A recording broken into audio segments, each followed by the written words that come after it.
This is probably the world's most unaesthetic background, but you're not going to see all of this for most of this video, so we're just gonna roll with it. There's also Luke's cooking his food in the background, so that'll stop at some point during this video. It's just welcome to the video, basically. Hi, I'm Michaela. I am a Kiwi who's living in Germany.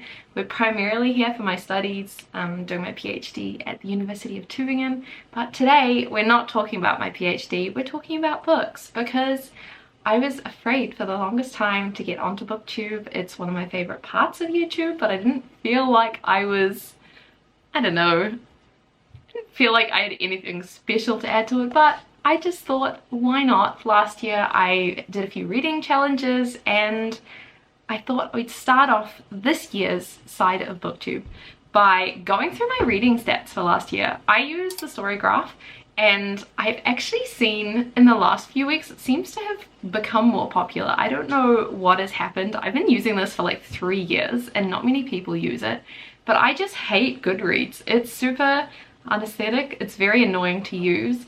It bugs me that you can't do 0.25, 0.5 or 0.75 ratings, and so there's just a whole bunch of reasons that I don't like Goodreads, apart from the fact that everyone uses Goodreads. So if you want to keep up with what your friends are reading, you kind of have to see it on Goodreads, which is why I still have it. But for my own personal use, I've been using the StoryGraph for the longest time, and so I thought we'd go through my stats for last year, and maybe this will be more relevant to you now. Maybe you'll be interested in it now that a lot more people know about the StoryGraph, and if not, maybe you can see what the StoryGraph looks like and move away from Goodreads, which sucks, and join us on StoryGraph. So I'm actually going to start this screen recording so you can actually see what I'm talking about. Okay, so, oh, there's actually a 2023 reading wrap up. I'm gonna be honest, I haven't looked at the stats in about a year. I went through and fixed everything up last year because some of the books I hadn't put dates on, and so I went through and fixed up the dates and everything, but I haven't actually looked at any of this year. So, 2023 reading wrap up. You finished reading 19 books across 7. I read more than 19 books. We'll see. Anyway, my first book was We Were Liars. Yeah, that was a fine book. I actually started that in 2022, but only finished it on the 1st of January. And then the last book was The Housemaid, which I read between Christmas and New Year's. That was actually one of the books that Luke gifted me for Bookmas. I got a book advent calendar, so I opened a book every day of December. And The Housemaid was one of those books. It actually wasn't as good as I thought it was going to be, but it was one of those books that I wanted to know how it was going to end, so I finished it in one day. So the next section, I skipped over this bit because, you mood map, but this is books and pages read per month, and you can see I read the most in October. That's because it's when I started the reading challenges. I got a whole bunch of free books on my Kindle. It was a Stuff Your Kindle day, and the books were not so great, but I read a lot of books that month, so that's why it jumps up there. The genres I spent the most time with, I'm gonna be honest, I don't know what was happening, but last year I was seriously in like a thriller mystery mood and young adult, so I'm not surprised that those are up there. I'm kind of surprised about the fantasy, but it might be because I read the whole Aragon trilogy. Yeah, okay. There you go. Aragon trilogy, and what else did I read? We'll see soon. So the longest book was Inheritance. That was a very long book, but I listened to the audiobook, and I listened to my audiobooks on 1.25, so it was a bit faster, but it was a very good book. I actually got Murtagh, which is the new one, for Christmas. I haven't read it yet, but I do have the hardcover for that. Killjoy, shortest book. Oh, but that was such a good book. I think I rated that like a 4 or 5. That was a very good book. And then the least time spent, The Housemaid. I'm kind of surprised about this. I thought I spent the least amount of time on The Hating Game, but I don't know if it's because I technically read it over 2 days, because I started it in the evening and then finished it in the morning, whereas The Housemaid, I started in the morning and finished in the evening. And then I finally finished The Eye of the World. I started this on the plane moving to Germany, and I read it for a bit, and then I was just feeling a little bit overwhelmed by the big book fair, and so I put it down. And then we watched the series, the first season that came out on Amazon Prime, and I got re-inspired, so I started reading it again. And so I finally finished that this year, and then I bought the next 2 books, so I'm going to be reading those this year. Authors you spent the most time with, Holly Jackson. I'm really not surprised about that. Holly Jackson and Karen M. McManus were my 2 kind of top authors for this year. There was also, is it Jennifer Lynn Barnes? I think she wrote the Inheritance Games. Those 3 were the people I spent like the most time reading this year, just because I kind of had a craze of going through all of the books that they've written. And so yeah, I'm not surprised Holly Jackson is my top pick for for last year.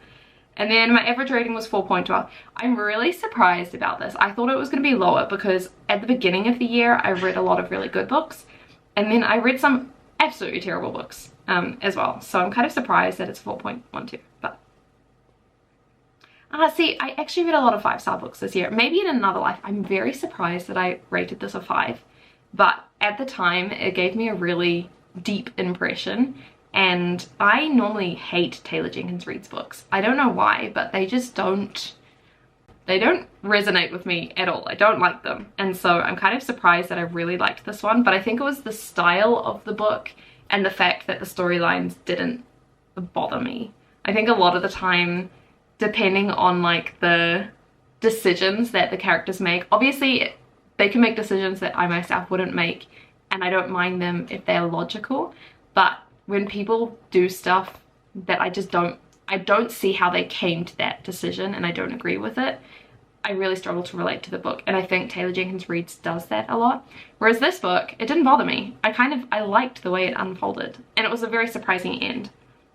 The Sun is also a star. Oh, I want to watch this movie because the book was really, oh, it just hit me in the feels, you know. That was a really good book. The Things We Leave Unfinished, that was also a really good book. Man, I was emotional when I read this book. And then the book itself is emotional, and I was just a wreck. I went over to Luke bawling my eyes out, and he thought something had happened.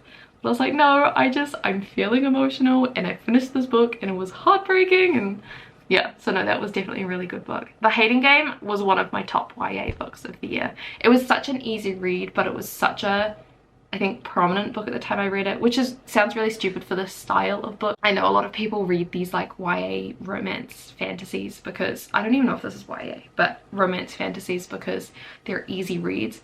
But for some reason, I really resonated with, is it Lucy, the main character? The problem is she was played by Lucy Hale, and so I get confused. Yeah, Lucy. Okay.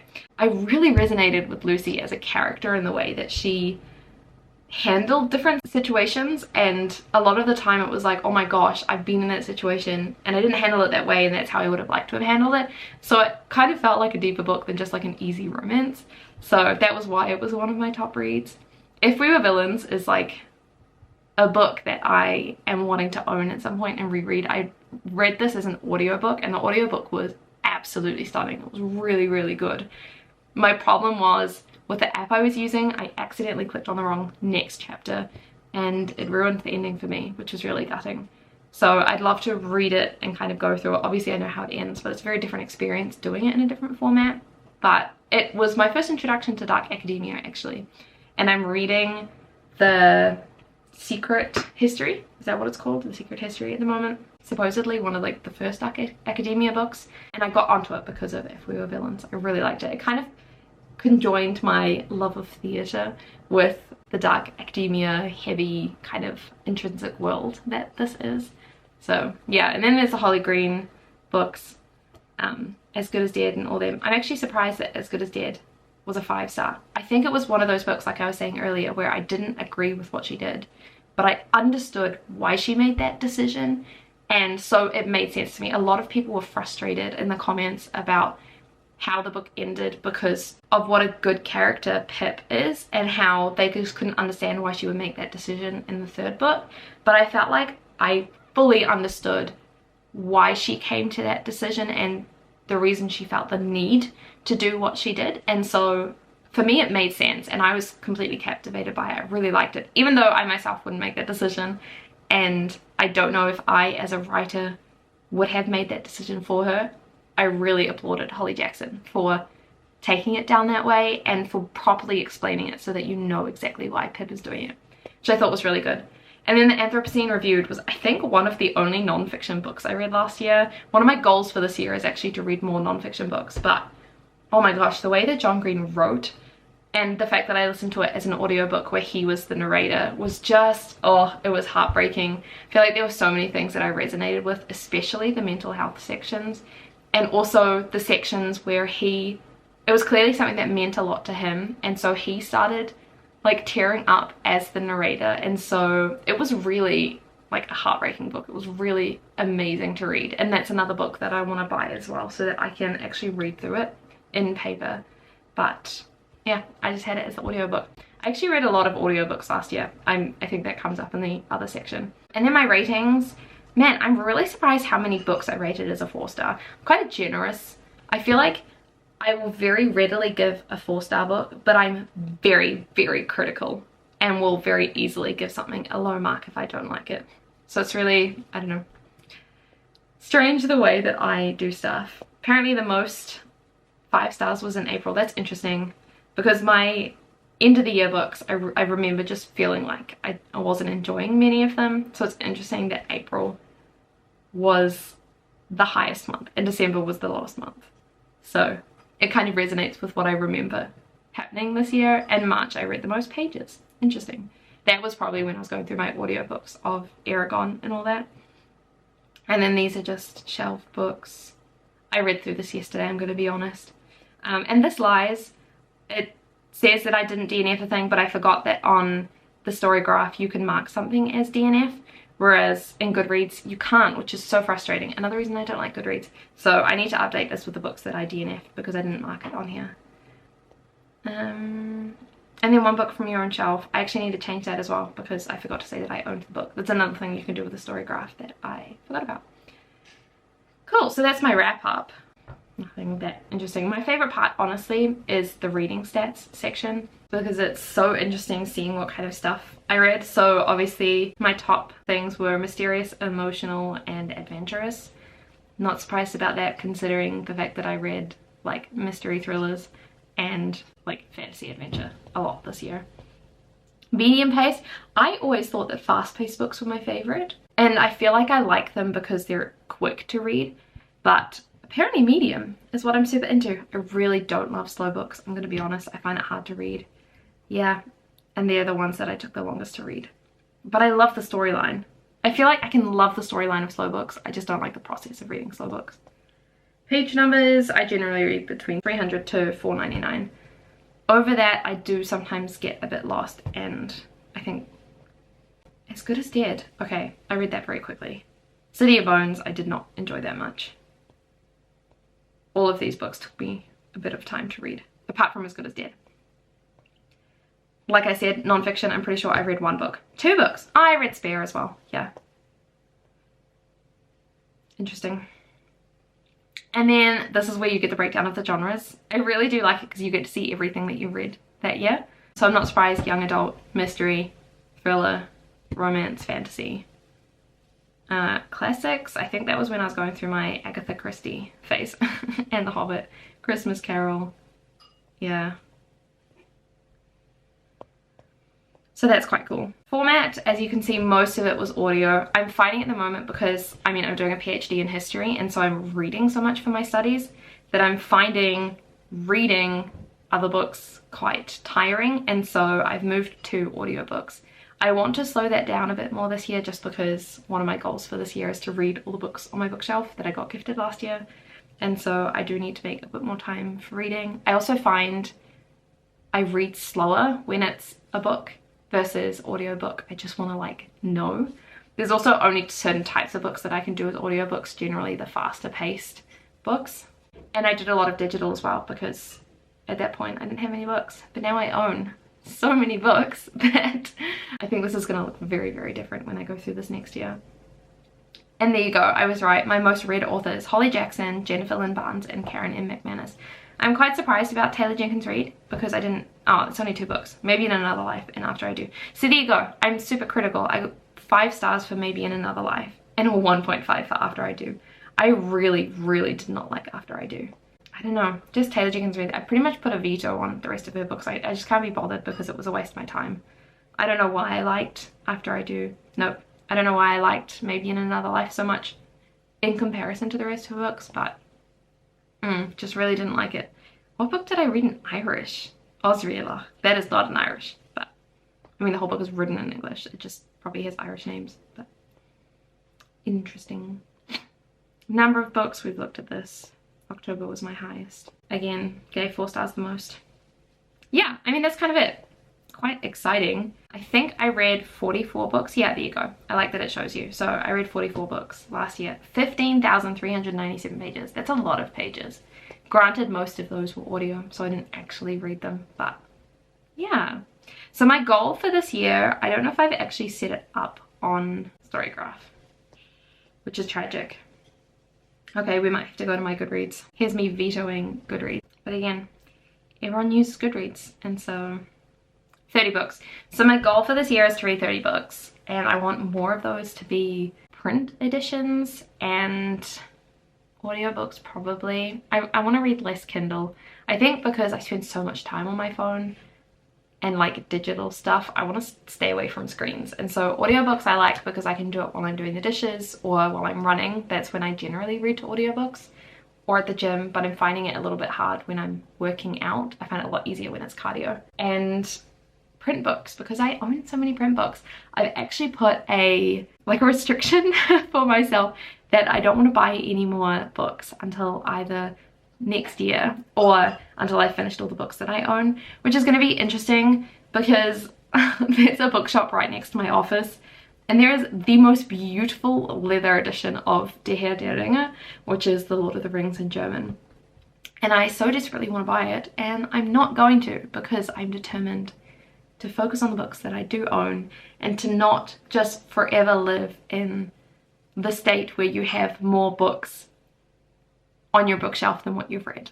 I also feel like I got these books for a reason. I want to read these books, and so I'm gonna read these books. That's my goal for this year. So I'm not allowed to buy any books this year. I can be gifted books though. So if any of my friends are watching and are undecided on Christmas or birthday presents, books, I will gladly receive books. But yeah, my goal as well is to spend more time on StoryGraph and actually use it, because when you review a book, I can show you, I haven't actually done it for a lot of the recent ones, but when you review a book, see I didn't, oh, there you go. I didn't really enjoy this book, as you can see. Let's maybe find one that I haven't reviewed.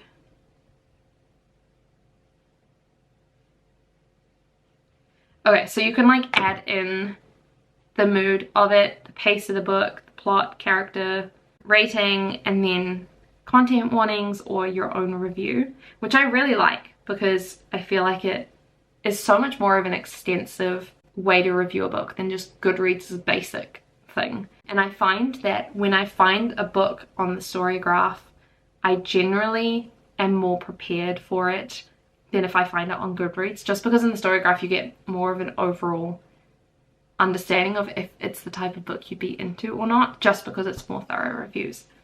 Problem is, not many people use it, and so, well, not many people, a lot of people use it, but a lot of people that I follow generally, like on BookTube or friends, don't use the StoryGraph. So come to the StoryGraph and then we can all review books together basically and get a better understanding of whether we'll like the book or not. Anyway, I am going to end this book here.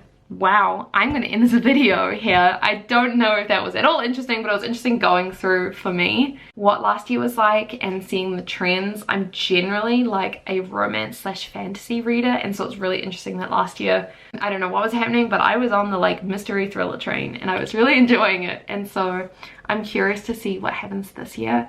I think it's going to be a bit more diversified just because my bookshelf is very diverse and that's the style that I want to be reading, or like that's the books that I want to be reading. I also have a goal to read a lot more non-fiction this year, just to learn about like other stuff. Like I really enjoyed the John Green, the Anthropocene reviewed, but I want to learn about like investing and immigration, which is why I'm reading this book at the moment. I don't know if I put that in this video or the next video that's coming out, but I'm reading this at the moment to help with my German learning, and it's about immigration politics and the way people view immigration in Germany. So I'm learning more about Germany as well as learning German. But I'm trying to read more about that kind of stuff just to become a bit more of an aware individual. I study 6th century and 8th century Europe, and so it's very different to now. I don't feel like I'm keeping up to date with stuff, and I'm trying to get back into reading more news articles so that I can keep up to date with the world at the moment. But I find that non-fiction is another way just to, I don't know, expand what I'm learning, as well as having the relaxing vibes of reading a fiction book. So yeah, thanks for coming along with this video. Hope that you enjoyed it, and I hope that inspired you to join the StoryGraph. You have to join the StoryGraph.